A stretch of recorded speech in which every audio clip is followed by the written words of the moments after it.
We'll start the meeting of the Franklin Redevelopment Commission, and we'll start with the roll call. Brian Deppie. Present. Paul Buning. Here. Keith Fox. Here. Danny Bott. Here. Richard Wirtz. Here. Bob Hukins here. We have a quorum. First item of business are the minutes of the special meeting that was held on October 2nd, 2018. Move to approve the October 2nd, 2018 meeting minutes. Second, although Bob, I have a question, and I think you're going to address it. This new business, the economic development agreement, I'm just wondering if everything has taken place, and I know you're going to address that. Talking about the Amazing Foods. Yes. We're going to have an update on it Okay. at some point during the meeting. Okay. Thank you. All right, any other questions or discussions? Those in favor say aye. Aye. Opposed, same sign. Motion approved. We have no old business slated, and given that, we'll move right into Resolution 2018-42, appropriating $6.6 thousand for the Benjamin's Alley construction project. Mark Richards. Good morning. The commission appropriated, I believe, $200,000 for this project. Originally, there were some unknowns that were present going into the project that we obviously found. Some additional concrete that had to be removed during excavation for utilities. Some utilities that were not known to be there. So the contractor requested a change order to cover the cost of those, which is what the $6,600 is for. Okay. Any questions of Mark? I believe we need to have a public hearing on this, so I'll declare that we are open for a public hearing. Are there any comments, questions, concerns? Given none, I'll close the public hearing and ask for a motion for approval of the resolution. So moved. Second. Okay, we have a motion by Fox and a second by Buning. Any further discussion? Those in favor say aye. Aye. Opposed, same sign. Resolution's approved. Thank you, Mark. Okay. Looks like they brought the whole team in today.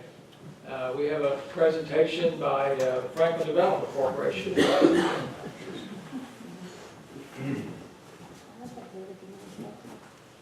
Skip.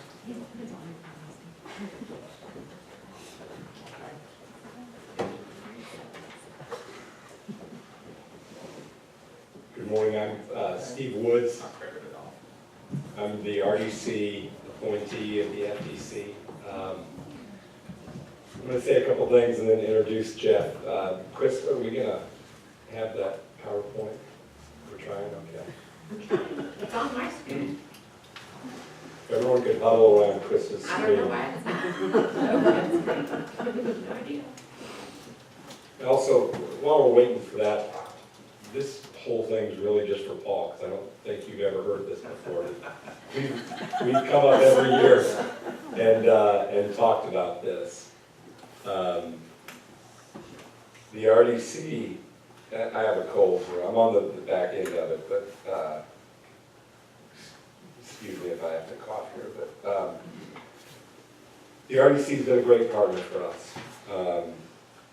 When Krista gets this up, you're going to see our mission and our vision, but I want to read our vision just to kind of drive this home and really highlight this. It says, be the coordinating organization to improve, help redevelop, fill the gap, revitalize, facilitate, respond, educate, collaborate, and solve the community problems in order to make the city of Franklin a place people and businesses want to live, work, learn, and play. Now, I think we need to underline that. That's what we have been able to do through kind of the FTC, through the RDC support. The next slide just goes on to our strategic plan. Jeff was very instrumental in helping us kind of get our arms around a very solid direction and something that we can execute. But awareness, impact, development, capacity, and stewardship. Each of us chair one of those committees. And we can go on here for a second. Krista, can you move that next one? Our success stories, we have 13 projects that we've completed. Kim Minton has coordinated our tax sales. We've hit all of our operational funds for our goals in 2018, so we are working within the parameters. And we've not asked for any operational funds from the RDC. But most of all, we have been able to affect change in Franklin. The facade grants that we've done through your funds, those are all, for the most part, done, but now we're kind of evolving on to that next phase, and that's what these tax sale properties have started to do. We've got some good traction there. The 5 currently sold, 1 in possession, and we're awaiting quiet title on others. I'm going to let Jeff kind of take over here on some of the numbers, but before I do, I will say Jeff has announced he's going to depart the board. And again, I said it at our FTC meeting, I want to say it again publicly. We want to thank him for his efforts here.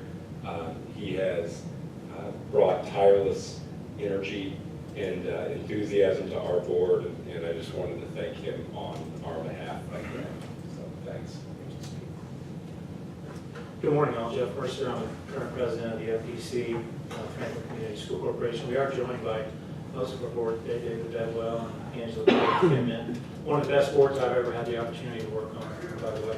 We always appreciate the opportunity to come back and present to you. Much like every year, we attempt to carry out the mission of our organization, which hopefully is consistent with what you hope we would continue to do. Obviously, it's an evolving enterprise. Things are changing. We've done lots of good work with your help, and we hope to continue that. This past October, I guess, we did our board retreat. We had Bob come in and speak to us, really on his behalf, but also on yours. We checked in with the mayors, we do every year, and try to determine the direction that you all would like for us to go in addition to the work that's currently being done by the board. And every one of those board members is highly active and very effective in what they do. Amy Richardson and Mike Denny couldn't be here today, but they're also critical members of that board as well. Chris, if you wouldn't mind moving to the next slide. Thank you. One of the challenges that we had from you all was to figure out how to pay for ourselves. And we have done that for the last several years. You're looking at our projections. If nothing were to change in our direction, we're funded through 2020 and beyond. We do have a bit of the wild card, 351 East Jefferson, which we worked with you on. And that building will become vacant for the folks that are renting eventually, and we'll likely move that and either put some of that back into programming or to operations when that is to occur. But we are solvent through the end of 2020, we believe. We did bring on a part-time employee this year for the first time, and so you can kind of see where we're at. Chris, if you wouldn't mind kind of scrolling through the pictures, just to highlight some of the things that we work on. I know that you get to see them frequently, but they are critical in terms of the actual work that gets done day in, day out with the FDC. I'm not going to belabor a lot of details and speak with you a lot about more specifics. You are, in most cases, very, very familiar with what we do. It is essential that we partner together in order to be able to receive the programming dollars to fund the programs that we administer each and every month. We have backed off a little bit in what we have done. Interestingly enough, there was a time, probably a year and a half, 2 years ago, where we had money to give and very few people asking. And then that changed. And we had a lot of people asking and not a lot of money to give. So the last several months of this year, actually, we've gone to an every other meeting schedule because we just don't have money to dole out, which is both a good problem and a bad problem. We are right now about $10,000, I think, unless Krista spent some more money in the last couple of weeks.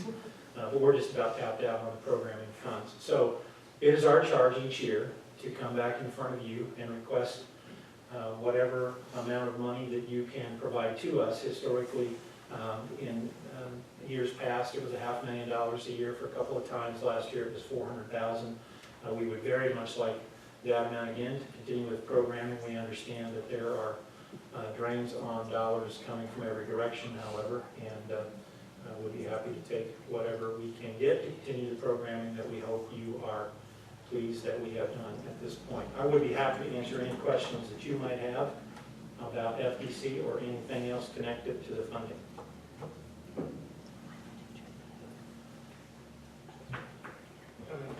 Buildings are under renovation right now. I think we had 13 total, am I correct, Crystal, from this past year in 2018.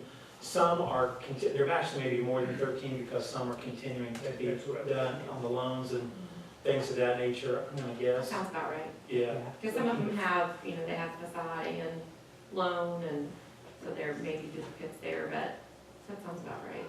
The year 15. before, I think, was like 20 or 18, it was a little bit, I don't know, I don't remember, it was a blur. yeah, still several with some continued interest. Yeah, I saw the 15 number, and I didn't know if that was completed, underway, or in midstream. Midstream, yeah.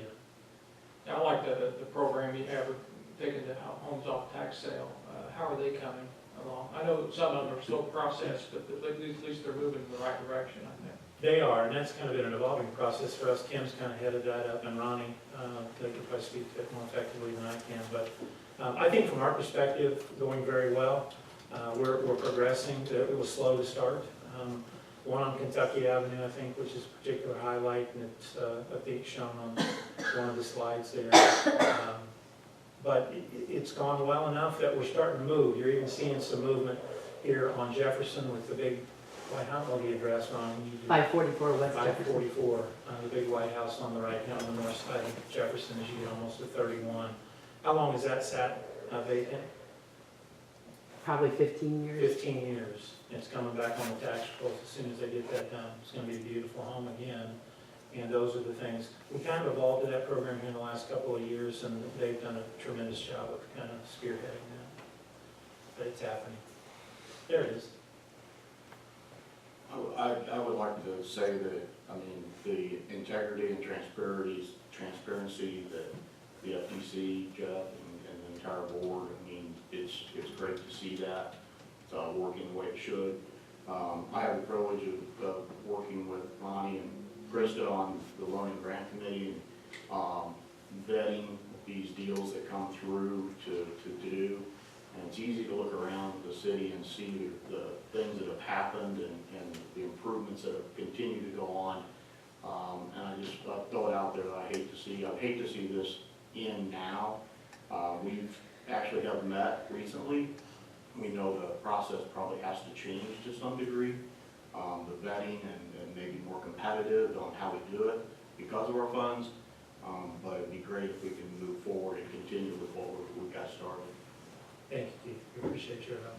And by the way, before any other questions, Steve mentioned that I am going to be leaving. It's been a great pleasure to work with all of you and an honor to work as a representative of the FDC. It's been one of the highlights of my time here at Franklin, and I will miss that greatly. It's fair to say that, and I'll be mentioning this to the group here in just a little bit, that one of the things that we're working on right now is we are doing a deep dive with the city consultant, Jeff Peters, on the available funding that we have for the projects that we have going. Over the years, we've pretty much spent down a lot of the TIF funds on projects that we've been working on, and we're getting kind of in a position right now that, considering the bond payment that takes a pretty good chunk of the TIF revenues that come in, that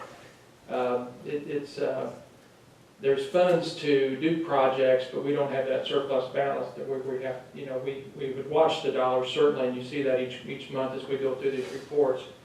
But we have to make sure that the projects that we fund, there are funds available to pay for them. So, I mean, we have anticipated revenues, but until they're received, they really can't be counted.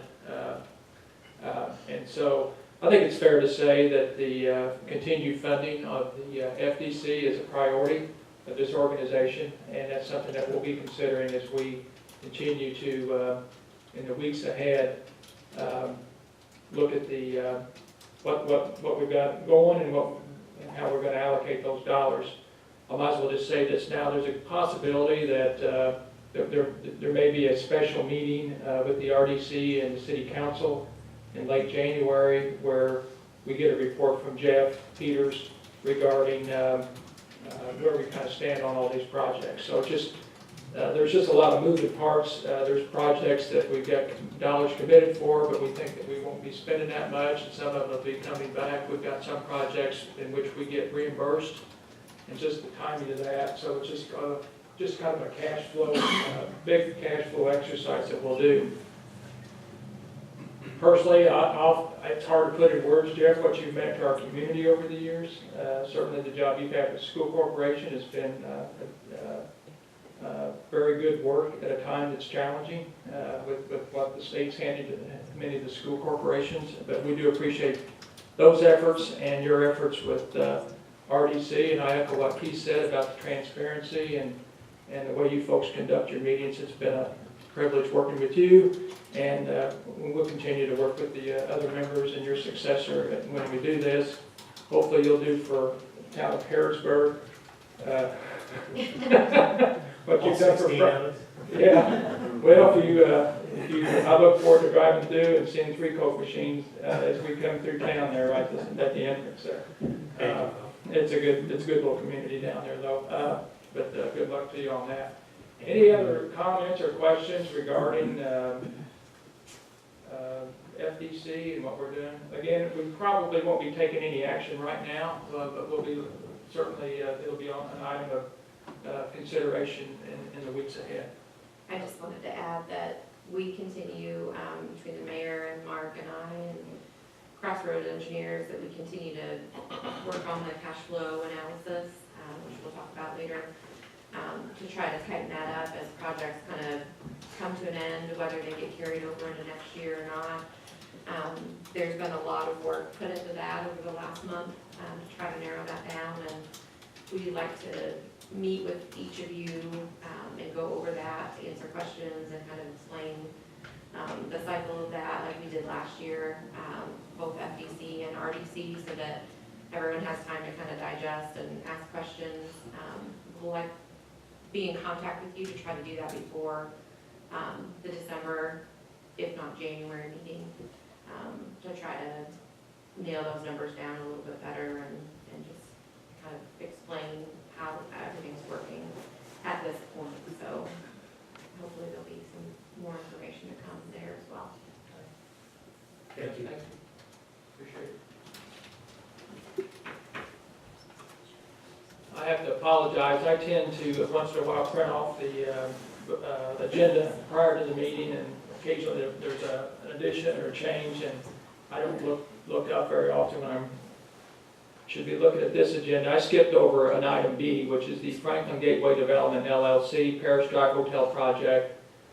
And I think what we have on the agenda is discussion action to approve the mayor's recommendation to amend the EDA to permit restaurants with drive-through and/or curbside service on lots 2 and 3. So whoever's going to speak on behalf of that. I can probably say, so this is the Sprague Hotel project out by 65, and it's proceeding well, and they've purchased parcels within the development, and we funded the escrow account, and they've been using that money, and it's going well. Right at the moment when it was officially time for them to officially cut bait, I think they realized, and I'm speaking for them, so I think this is a grain of salt, but I think they realized that we had dialed in the covenants and restrictions a little bit too tight. And they had agreed to it, but we had specifically said that the only restaurants permitted were going to be Chick-fil-A, Starbucks, or Taco Bell. they have asked that we change that language. That's too restrictive for them, and the mayor has agreed. And so the language that we have agreed to is to amend our covenants and restrictions to now permit drive-through or curbside service for restaurants in lots 2 or 3. Of the, I think there's 5 total lots. Those are interior lots, and for the project, I think it's important to them to have that language changed, and so we would recommend that and consider doing that. So I've tried to do it as simply as possible, but not any simpler, and so you have the addendum number 1 for your consideration. Excuse me. Everything Rob said is facts. But what the driving factor was to that, right when they were getting ready to go to closing, the developer that's going to put in the Starbucks and the Taco Bell didn't want to close because they thought down the road what happens if they go out of business and then they can't sell that to another drive-through, and that's what the lots are the size of. So that was the reason for that change. I'm not happy about a Taco Bell. Starbucks is okay. But for the Spragues to carry on with this whole project, that's what they had set up to sell those properties, to have the funding to move forward with the rest of it, if that makes sense. The other 5 lots, Rob, correct me if I'm wrong, but we have covenants to where the RDC president, the mayor, and the FDC president has to approve what goes in the other 5 lots. Is that correct? Correct. Yes. So that was the reason for the change at the last minute, so they can carry on with closing on the properties. And as you all know, that was a quite complex deal. So, thank you. I understand there's no public hearing on this, it's just a matter of motion and approval. Quick question, Rob. Those 2 lots, as I understand the mayor's comments, were already permitted curbside or whatever. It was limited to 2 named restaurants or chains or facilities, and this opens it up to others. Correct. That's what I understood, just want to make sure that I was correct. Looking for a motion for approval. So moved. Second. Okay, motion by Wertz and second by Deppie. Any discussion? Those in favor say aye. Aye. Opposed? Approved. We'll get back on track here. We've got an update, a good update on 55 West Madison Street. I know we have Lisa Talley here with us today. Krista, anything we want to? She just, okay. All right, good.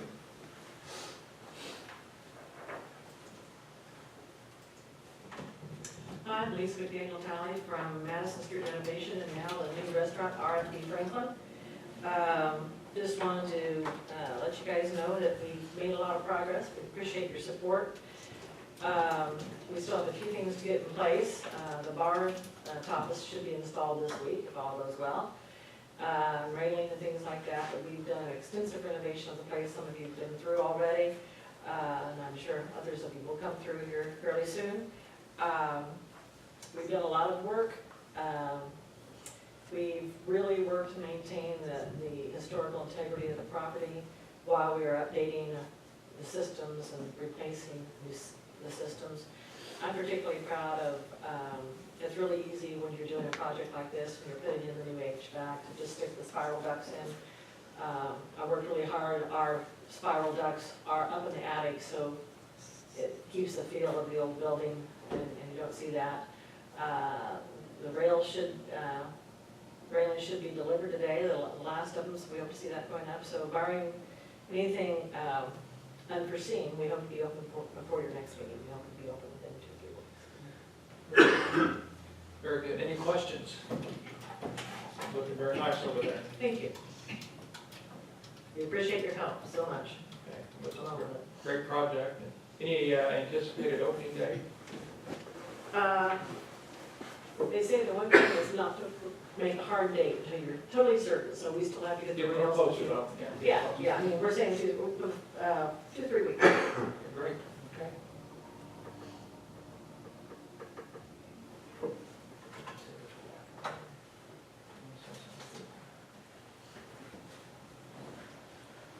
Thank you, Lisa.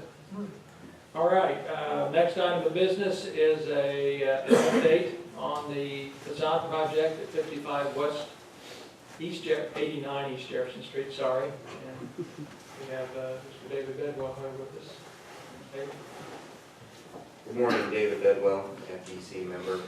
Wanted to come back in front of the board and give everyone an update onto 89 East Jefferson and the Linda Frechette project.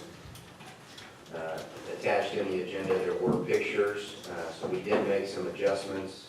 When I say we, I mean Duke Homes made some adjustments, and Matt Harrison to the facade. And they talked about on the corner that they had to actually bring that in to mirror the foundation, and you can see that, so it won't have the square look anymore. It will actually come in at that corner. There were some other adjustments made, and you guys, I'm sure, have taken a look at that, but wanted to share that with you. In terms of other progress, met with Matt a couple times and Linda Frechette. They came back with their final estimate lower than the number that we gave you. I don't have that exact number, as he didn't give it to me, but he said that they were in good shape to move forward. He asked for permission to come into the property with the architectural engineer and structural engineer. So they are doing that currently, and then they proposed that they will begin work after that. So things are moving along. I know no progress has been made at this point visually, so it's tough to tell. They've been backed up, as most every construction company is right now.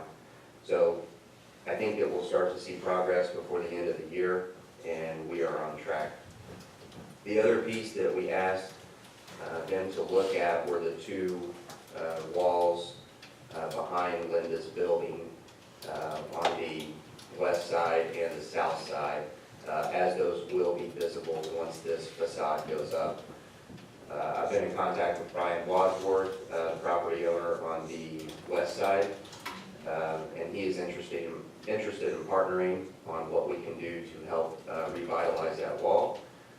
I have asked Matt Harrison at Duke to remove a couple of those panels, take a look at the brick, see what shape we are in, see if he can give us an estimate to see what that would look like. They're not going to be able to bring it all down, because if they do, then they will be stuck with what they need to do, and they don't know the extent, if there is damage or what that brick is doing. So Matt and his team are looking at both of those walls and going to provide an estimate as well as to what that will look like. So that would be your visual line once you look above the facade line. Okay. So with that, I'll open it up I'll try and answer any questions that you guys have. Is there money for the south and the west second story walls in the budget? At this time, no. I don't have any estimate. I understand from your comment, you're just beginning to talk to them. Be interesting to know what that final amount comes in from Duke. I'd be happy to share it with you. Well, I mean, we've expended it, I don't know if we'll get it back or not, but it might be something that could be utilized for work on those walls if possible. Presuming that Linda has some expense with that. Mm-hmm. I'm not committing anybody to that, but it's just thinking out loud here on that. Any idea when they're gonna start? Not at this time. Okay. I know a few months ago, there was a lot of urgency to get it going, maybe to have it done this year, or at least get it started, but it doesn't appear that's gonna happen, so.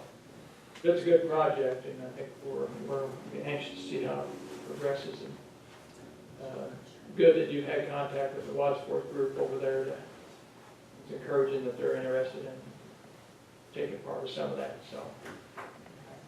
Any questions? David, thank you for the update, appreciate it. Thank you. All right, any other new business to bring in today?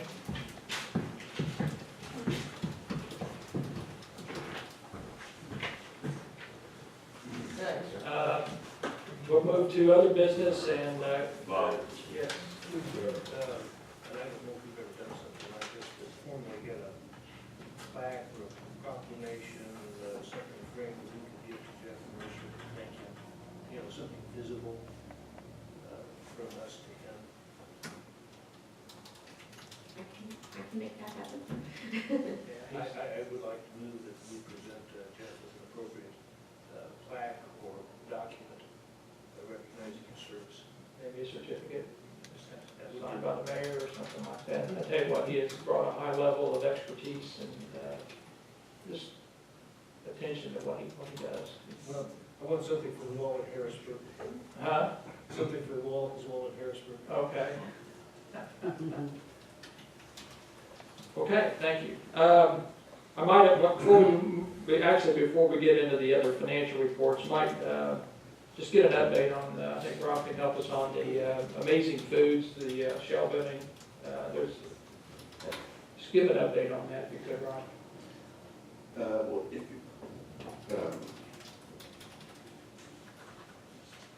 if you'll recall, at the last meeting, I think it was the last meeting, Amazing Foods had signed the economic development agreement, and you approved it subject to Amazing Foods registering with the Secretary of State's office. And as far as I know, that's not been done yet. They attempted it once, and it was rejected. And I think it still has not been done, which puts us in an interesting position from a legal standpoint, because the economic development agreement has some timing built into it. So, for example, within 90 days of that agreement being executed, we're supposed to also negotiate and agree to a purchase agreement. And I'm not sure I can tell you right this second when that 90 days starts, if you haven't signed the agreement yet. But in any event, their attorney sent me a proposed purchase agreement several weeks ago, and I have reviewed it and commented on it and shared my comments with him. So I think he and I are slowly discussing the terms of the purchase agreement. And then I was also advised with some other folks on the city side that Mr. May had experienced some health issues and was temporarily under the weather. I don't know exactly where that stands, but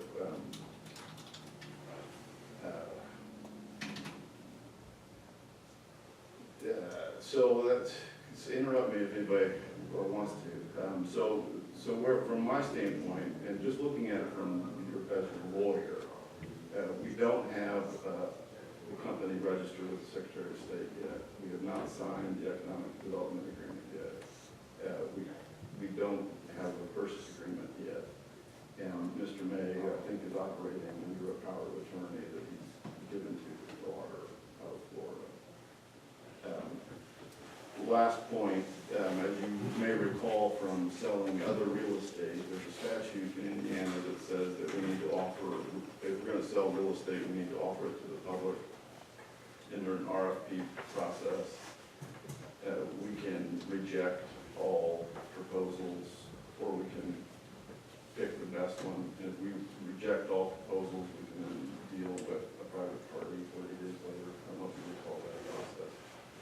Well, I think that process applies to us on the shell building as well, and I've not started that process yet. I will start that whenever you want to. That's going to be a 60-day process. What it means, practically speaking, is that we need to send out a notice to the world that says that can anybody beat $2.2 million and a $10 million rehab on the building and a $20 million investment in personal property. No one's going to be able to do that. So we reject all bids, even if any come in, and then we deal with Amazing Foods privately 30 days later. We can start that next month if you want, if you're satisfied with what you've heard so far. Dana's here, I probably would like to comment. Yeah, Dana Monson, Johnson County Development Corporation. I have been in touch with Leslie Wagner, who is their site selector and project manager. We have a conference this afternoon, but the latest that she told me, Rob, is correct. Tim became very ill, it was very serious illness. He is given power of attorney to his daughter, and she has, that should have been finalized yesterday. They have all of the information back. The problem when they submitted their application for registration to the state was that they had put some dates wrong. It was an administrative issue. The state's told them what to correct. They have that document and they have sent that, or they're in the process of sending that back as soon as the daughter signs it. They had to wait on getting the power of attorney completed. That's supposed to have been completed by yesterday, so they should be submitting this week back to the state for that registration. I'm assuming with the holiday, it probably won't be finalized until next week. But they are continuing to move forward. The state, I've asked them, how do they feel about this project? They feel very comfortable, feel like everything is still, they're still able to do everything that they're supposed to be doing on Amazing Foods End, everything that Leslie has sent us, she's told us. So as soon as I have that conference and I have, the further information from them this afternoon, I'll make sure that Kristen, President Hukin, and the mayor, of course, get all of that information to keep everything up to date. But they are moving forward, they are progressing on this. They still have every intention of completing the project and closing the project. I think it would have already been done had Tim not become so seriously ill. The state website shows them as a registered entity this morning, so it appears that that's moving. So they could have gone ahead, yeah, they were just waiting on that power of attorney, so if they got that done yesterday, they have immediately submitted, so, which would be great. I don't see any reason why we wouldn't want to go ahead if we're required to do that offer. I don't know why we wouldn't get that done now. Rob, do you think it's possible to close by the end of the year, or at this point, no? Did we do that on the Edsco property? Did we offer that? Okay, but I don't think we should move ahead with that. Are you looking for a motion? Yeah, I think so. You just heard one. Okay. Well, I'm sorry, let me back up. I've not heard anything from Amazing Foods to make me think they want to close before the end of the year. The purchase agreement they've sent me asks for another 90 days plus automatic renewals after that, so just so you know. Okay. Is there any reason though not to do it, Rob? Just No. get that out of the way and get it done. Right. Motion stands. Okay. We have a second? Second. Okay, I think the motion is that we authorize legal counsel to begin the process of providing notice to the outside regarding the sale of property. Okay. Any discussion? Those in favor say aye. Aye. Opposed, same sign. Okay. Thanks to everyone. Dana, thank you. That's a good step if it looks like they're on the website now, if they've got that part of it done. Also, just before we get into, this is probably old business, it might end up being new business. One other thing that's being looked at, Mark, I'm aware that maybe you're now aware of this, but since the gateway funding out on the east side of town is an RDC project, and I don't know what you call those things, those big towers out there. The lighting has never worked. Nobody at this point, or I'm not sure that anybody seems to know what the expense would be to get that corrected, but I think that's it's something that we'd like to explore and find out what's going to be necessary to get those working right. The contractor that installed those lights has been in contact with Brett Jones. Apparently they have a personal relationship, and so he's aware of what the city's concerns are, is willing to take a look at that, and is working with a couple of different designers to help address that. I've also made contact with ESL, who was the designer of that project, and they are also interested in helping us if the contractor that did the installations is not successful, or if he can't satisfy us, that he'll be able to resolve it to our satisfaction. So we are moving forward on that. There's been a little bit of back and forth discussion about it, so we are moving forward. I think our understanding is that it's going to be extra, whatever the amount is, so Yes. we're just trying to find out how much it's going to be, Right. to what extent it's going to happen. So I know you're bird dogging that right now. Yeah, and I mean, really, the first step is to find out what will work to satisfy the city and, you know, at least make it operate as we thought it would in the beginning. Okay. So we'll, yes, sir. On the north side of King Street, as you're going west from Forsyth, there's sidewalk for 2 or 3 houses and then a strip of about, yes, and then there's no walk where you pick up with the trail. Is a walkway would be going there or no? On the north side of, North okay, side. so close to Forsyth. Yeah. Yeah, and that's part of phase 9, which will be done next year. Okay, it was some gap. Right, yeah, and that's the final stage of the home era project. That answers my question. Yes.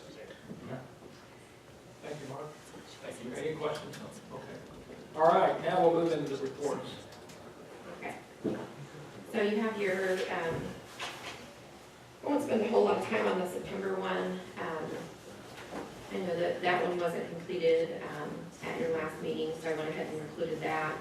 The most up-to-date one is the October one, so you have the resolutions that were approved at that meeting, and so you'll see, based on our projected revenue disbursement at the end of the year, and then if all of these resolutions were spent completely 100% by the end of the year, our cash balance at the end of the year would be the 1.36 million.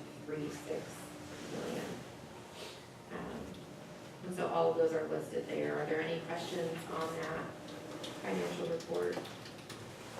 It shows all of your resolutions. I will prepare for you for your December meeting the list of resolutions that will not be carried over into next year, and so you'll see some savings there. But we'll try to nail those down as we get a little bit closer to that, and then we'll have that list of the projects that will be carried over into next year. And just to kind of give you a little heads up, next year we're going to try to handle that a little bit differently as far as just the accounting. We'll have one resolution that will appropriate all the funds so that we aren't having to advertise for each individual resolution and having special meetings and things like that. They'll still have project numbers, which will be similar to your resolution numbers, so we can make those changes as we move along. This is something that Mark kind of led us to this idea from the way Greenwood handles their allocation of funds. It seems to be a little bit simpler process, so hopefully it'll make it easier on everybody as far as paperwork wise. Are there any questions on these? Does that take care of all of them? Takes care of September and October. I did print copies of your cash flow analysis worksheet. I won't go into this too much. There have been a lot of changes to this. So you'll see we've added on a couple of years as far as this is covering 18, 19, and 20. I think that just goes through. I added 21 to bring you out 3 years for planning purposes, and then the projects under consideration. A lot of these are just estimates. We'll talk more about these when we meet with those groups. And then we've also worked on a lot of these projects are reimbursement projects, so the numbers below in red at the very bottom, those are projects that when those are reimbursed to us through the state, we've plugged those numbers back in as well. I haven't done that previously, but with our cash flow the way it is, we need to do that at this point to keep that moving along. And so all of those that are listed above are the approved projects, and then below are the projects that are under consideration. And there's quite a long list there as well, and so we'll have to figure out timing-wise. Like Bob mentioned earlier, with the repayment of the TIF bond taking up a large portion of our annual receipts, the speed of projects is really going to have to slow down a little bit as far as that's all concerned with the availability of funding. So Again, hopefully we'll have an opportunity to get a really deeper dive into this once we get once Jeff goes in and kind of projects what our revenues are going to be. And Yeah, so the projected revenue, those calculations were done when we did our TIF bond in 2015. And so we've asked him to update those so that we have a little bit better numbers with some of the new assessed value that's come on and some of the abatements that have rolled off, those kinds of things. And so we hope to have better numbers on that from him that we can plug into this as well. So this is really, like I always say, your most conservative look at if everything was spent, and those numbers are very conservative of what we expect to come in, so. Okay. Any questions of Krista on the report? Just one last thing is that for you RDC members, Lisa wants us to know that we're welcome to, she's offered a tour of the. We need to schedule it, there's still safety issues. Okay, so that'll be scheduled. So we will have a tour at some point of the facility when we get a little more information on that as far as the date. So we'll work on that. Sorry about that. Okay. Danny, you got anything else for? Nothing else to say, sir. Okay, Mayor, anything? I do not. I was by the RFD restaurant Sunday, and it's coming along real nice. Okay, very good. I think you'll all be proud. Rose, anything happening? There's always something happening. Always something happening, okay. Shop Small is this weekend, Saturday's a Saturday. The Chamber's having an open house in support of that. So come on by from 10 to 2. We'll have coffee, donuts, canvas bag, and we're giving away $1,000 in Chamber cash vouchers. Then you've got your big December luncheon with the FCHS choir, I suspect, coming in. That's always one of our. One of the big ones. Okay, when is that? Second Thursday of December. I think it's December 13th. Okay. I might, Sign up. Sign up. We're gonna sell out. I will just let you know that I will not be here in December for the meeting. I have a knee replacement scheduled on the 12th, so I won't make everything either. Oh, shoot. But, so, unless he's on some exotic trip, our Vice President Works is gonna step in and run the meeting, so wish you luck with all that. So, if there's nothing else to bring before the commission today, we'll declare the meeting closed. Thank you.